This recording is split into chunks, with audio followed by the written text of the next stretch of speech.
বগুলা থেকে চলেছি চাকদার দিকে। এখন রাত 10টা বাজে।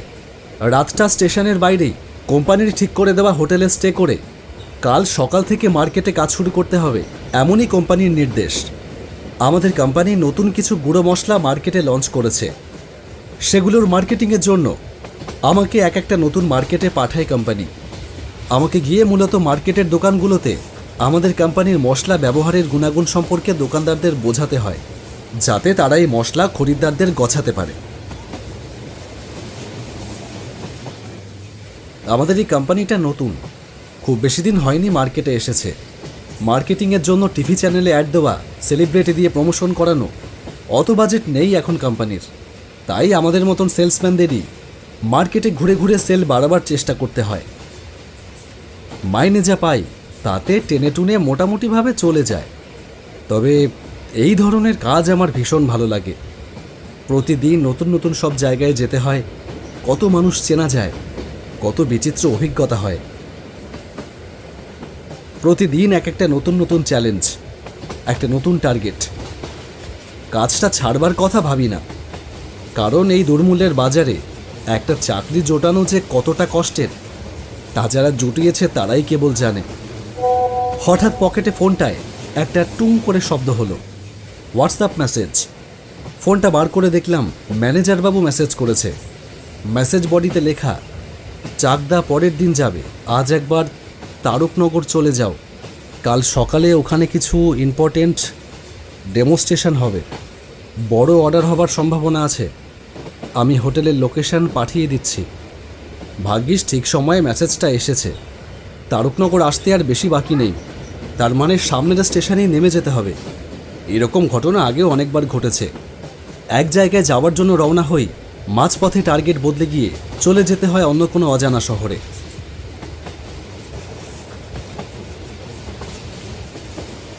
তারকনগর স্টেশনে ট্রেন এসে থামতেই নেমে পড়লাম ট্রেন থেকে। আমার সাথে আরও দু একজন নামলো। আমি পকেট থেকে মোবাইলটা বার করে হোটেলের লোকেশনটা দেখে নিলাম। হোটেল ডাকবাংলো। বাবা, নামটাই তো ভয়ানক। প্ল্যাটফর্ম থেকে বেরিয়ে বড় রাস্তায় এসে দাঁড়ালাম। এখান থেকে 1.5 কিলোমিটার দেখাচ্ছে গুগল ম্যাপে। 1.5 কিলোমিটার পথ যাব কি করে? হেঁটে কি অত দূর যাওয়া যায়?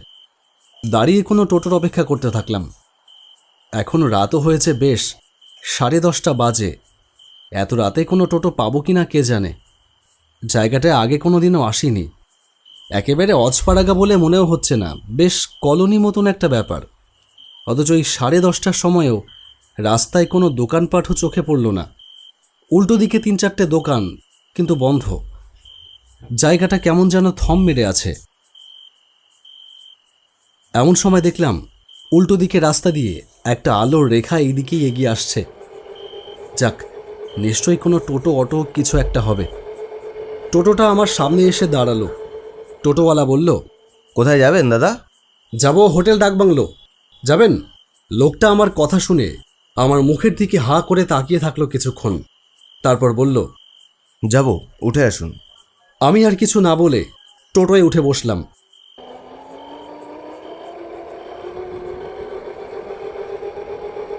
অন্ধকারে মোড়া রাস্তার ভেতর দিয়ে টোটোটা চলতে শুরু করলো। কিছুক্ষণ বাদে টোটোওয়ালা বলল, দাদা, একটা কথা জিজ্ঞেস করব, যদি কিছু মনে না করেন। হ্যাঁ বলুন, কি বলতে চান? না মানে, আপনি এত রাতে ওই ডাকবাংলোয় ঠিক কি করতে যাচ্ছেন একটু বলবেন? আমি আজকে রাতটা ওখানে থাকবো বলে যাচ্ছি। সে কি, রাতে ওখানে থাকবেন? টোটোওয়ালা যেন আকাশ থেকে পড়লো আমার কথা শুনে। কেন, রাতে ওখানে মানুষ থাকে না? মাথা খারাপ? কোন পাগল রাতের বেলা হোটেল ডাকবাংলোয় থাকতে যাবে? ওই হোটেলের যা বদনাম, দিনের বেলাতেই ওই হোটেলে মানুষ খুব একটা যেতে চায় না, এদিকে আবার রাতের বেলা। আপনি ওর চাইতে যদি স্টেশনেও কাটাতেন তো ভালো করতেন। কেন, ওখানে কি সমস্যা সেটা তো বলুন। শুধু শুধু ভয় দেখাচ্ছেন কেন? ভয় দেখাচ্ছি না দাদা, সাবধান করছি। ওই ডাকবাংলো হোটেলে থাকতে যাবেন না, বিশেষ করে এই এত রাতে। বলেন তো আপনাকে আবার স্টেশনে নামিয়ে দিয়ে আসি। আরে না না, আমাকে কোম্পানি এই হোটেলটার ব্যবস্থা করে দিয়েছে, আমাকে ওখানেই থাকতে হবে। আর কি সমস্যা আছে ওখানে সেটা একটু বলুন। টোটোওয়ালা কিছু বলল না, বেশ কিছুক্ষণ চুপ করে বসে থাকলো। ততক্ষণে বেশ কিছুটা পথ পার করে এসেছে টোটোটা। রাতের কালো বাতাসে যেন একটা থমথমে ভাব। কি হলো, কিছু বলছেন না যে? বলুন, ওই হোটেলে কি সমস্যা আছে? দাদা, আপনি ভূত ঠুত মানেন কি না আমি জানি না, হয়তো মানেন না, তাই আপনাকে বলতে চাচ্ছিলাম না। তবে ওই হোটেলটা ভালো না। ওই হোটেলে ভূত আছে। কেমন একটা বাচ্চাদের মতন শোনাচ্ছে। আপনি অবিশ্বাস করলেই তো কোনো সত্যি মিথ্যে হয়ে যাবেন না দাদা। আমার আপনাকে সাবধান করবার কথা মনে হলো, আমি করলাম। এবার বাকিটা আপনার সিদ্ধান্ত। নিন, হোটেল এসে গেছে। টোটোওয়ালা আমাকে নামিয়ে দিয়ে চলে গেল। আমি নেমে হোটেলটার দিকে তাকিয়ে দেখলাম জাঁকজমকহীন একটা পরিত্যক্ত গোছের ছোটোখাটো দোতলা হোটেল। বাইরে কোনো আলো জ্বলছে না তেমন, শুধু হোটেলের সাইনবোর্ডের ওপর হোটেলের নামটা পড়া যাচ্ছে শুধুমাত্র। হলুদ বোর্ডের ওপরে কালো অক্ষরে লেখা হোটেল ডাকবাংলো। ভূত আমি বিশ্বাস করি না মোটেই, কিন্তু গোটা পরিবেশটার মধ্যেই একটা থমথমে ভাব রয়েছে, এবং সেটা যে ভয় লাগবার মতনই তা অস্বীকার করা যায় না বোধ হয়। যাই হোক, আমাকে এখানেই থাকতে হবে, অত ভেবে আর লাভ কি। এগিয়ে গেলাম ভেতরের দিকে। হোটেলের ভেতরে ঢুকতেই দেখলাম সামনের কাউন্টারে চেয়ারে বসে একজন বয়স্ক লোক দেওয়ালে মাথা কাত করে ঘুমোচ্ছে। আমি তাকে ডাকলাম, দাদা, ও দাদা, শুনছেন? লোকটা আড়মোড়া ভেঙে উঠে বসল, দুহাত দিয়ে চোখ রগড়ে নিয়ে আমার দিকে তাকালো, আমাকে একবার আপাদমস্তক দেখে নিল, তারপরে বলল, কিছু বলবেন? হ্যাঁ, আমার নাম সোমনাথ রায়চৌধুরী। আমার নামে একটা রুম বুকিং আছে। হ্যাঁ হ্যাঁ, আমি তো আপনার জন্যই বসে আছি। সোজা ওপরে চলে যান, 8 নম্বর রুম। রুম সব খোলাই আছে। আর হ্যাঁ, 8 নম্বর রুম কিন্তু। না না, ঠিক আছে, আমি 8 নম্বর রুমেই যাব। অন্য রুমে যাব কেন? না, সব রুমই তো খালি। হয়তো ভুল করে অন্য রুমে চলে যেতে পারেন, তাই বলে রাখলাম আর কি। ওপরে উঠে এলাম। 8 নম্বর রুমের দরজা হালকা ঠেলতেই সেটা ক্যাচক্যাচ শব্দ করে খুলে গেল। ঘরের ভেতর ঘুটঘুটে অন্ধকার।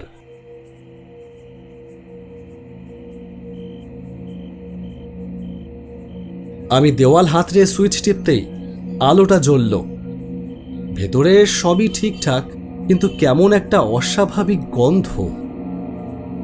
শুধু যে এই ঘরে তা নয়, এই হোটেলে ঢোকা মাত্রই গন্ধটা পাচ্ছি।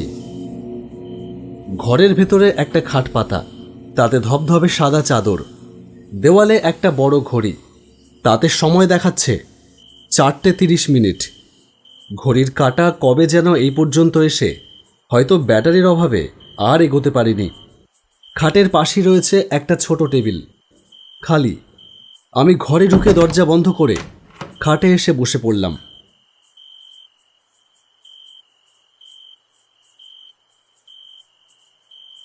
প্ল্যাটফর্মে খেয়ে নিয়েছিলাম রাত 9টা নাগাদ, তাই আর খিদে নেই।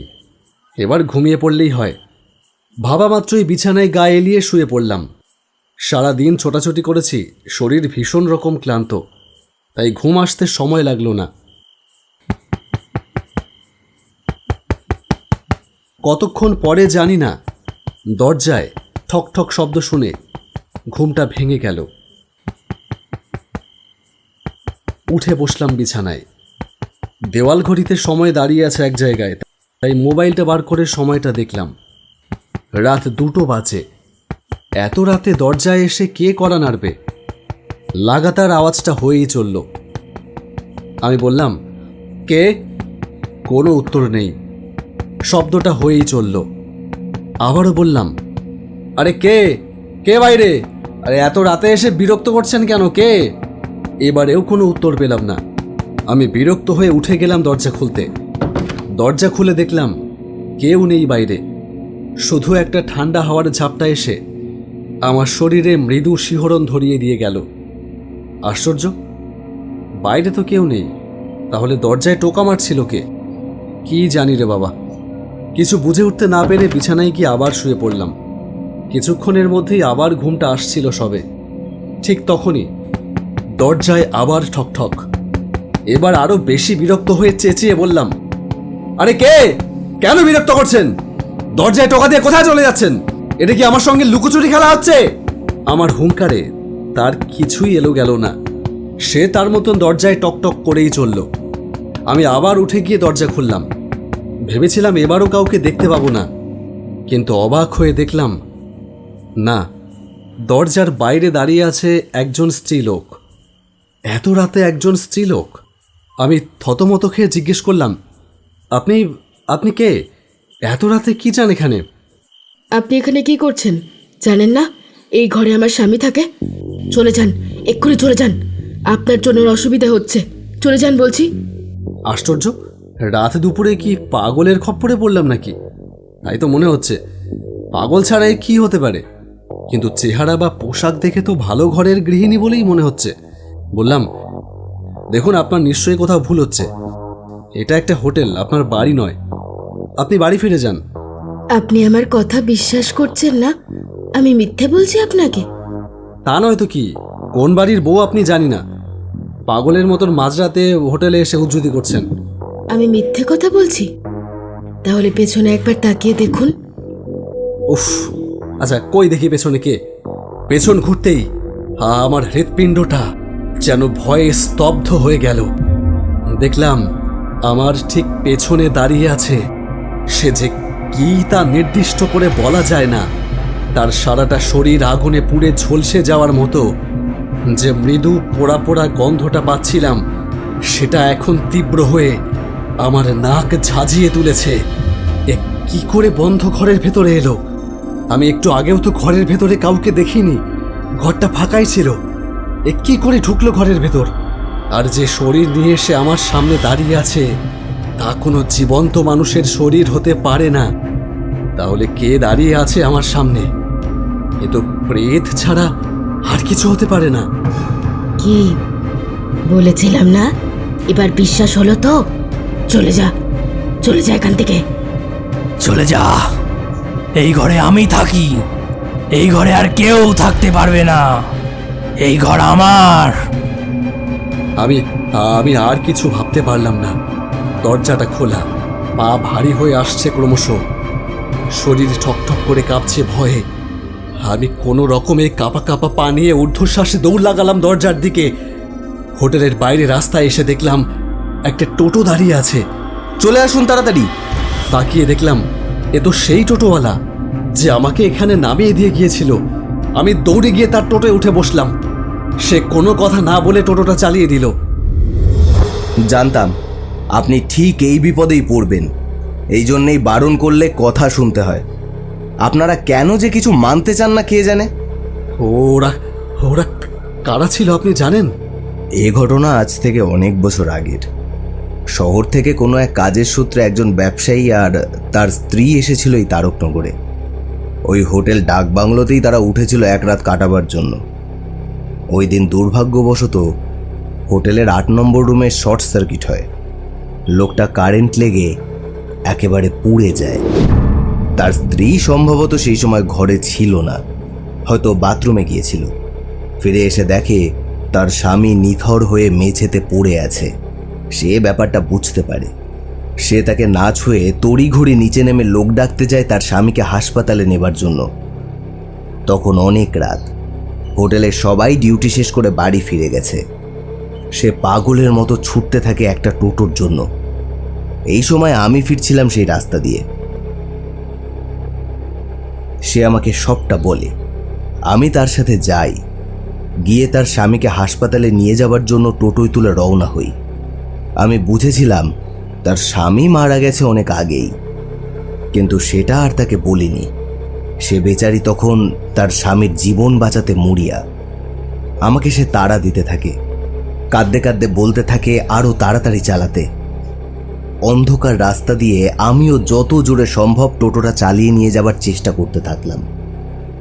কিন্তু ভাগ্যের নির্মম পরিহাস, অন্ধকার রাস্তায় খেয়াল করিনি টোটোর চাকার নিচে একটা পাথর পড়ে টোটোটা পাল্টি খেয়ে রাস্তার ধারে একটা মোটা গাছের সাথে ধাক্কা খেল, আর সেই ধাক্কাতেই দুজন জায়গায় মারা গেল, ওই স্ত্রীলোক আর আর আর কে? টোটোয় আর একজন যে ছিল সে তো আগে থেকেই মৃত। তাহলে আর কে মারা গেল? আর আমি। আপনি কি আমার সঙ্গে মশকরা করছেন? দেখুন, আমি এমনিতেই ভীষণ মানে আমার অবস্থাটা তো বুঝতেই পারছেন। এই অবস্থা আপনি আমাকে আরো ভয় দেখাবেন না। ভয় কেন দেখাবো? আপনাকে সত্যিটা বললাম। বিশ্বাস না হয় তবে দেখুন। অবাক হয়ে দেখলাম টোটোর চালক ধীরে ধীরে যেন বাতাসে মিলিয়ে যাচ্ছে। মুহূর্তের মধ্যেই টোটোটা সম্পূর্ণ চালকবিহীন হয়ে গেল। চালক ছাড়াই টোটোটা চলছে রাতের অন্ধকার ভেদ করে। আমি আর পারছি না, শরীরটা ক্রমশ অবশ হয়ে আসছে, পঞ্চ ইন্দ্রিয় যেন শিথিল হয়ে আসছে। আরে ও দাদা, আরে উঠুন উঠুন, ও দাদা। চোখ মেলে দেখলাম দিনের আলো ফুটে উঠেছে। আমি স্টেশনের বাইরে রাস্তার ধারে শুয়ে আছি। ধরফর করে উঠে দাঁড়ালাম। লোকটা বলল, কি মশাই, রাতে খুব টেনেছিলেন বুঝি? চেহারা দেখেই তো একদম পেঁচো মাতাল মনে হয়। যান যান, বাড়ি যান, রাস্তার উপর শুয়ে আছে।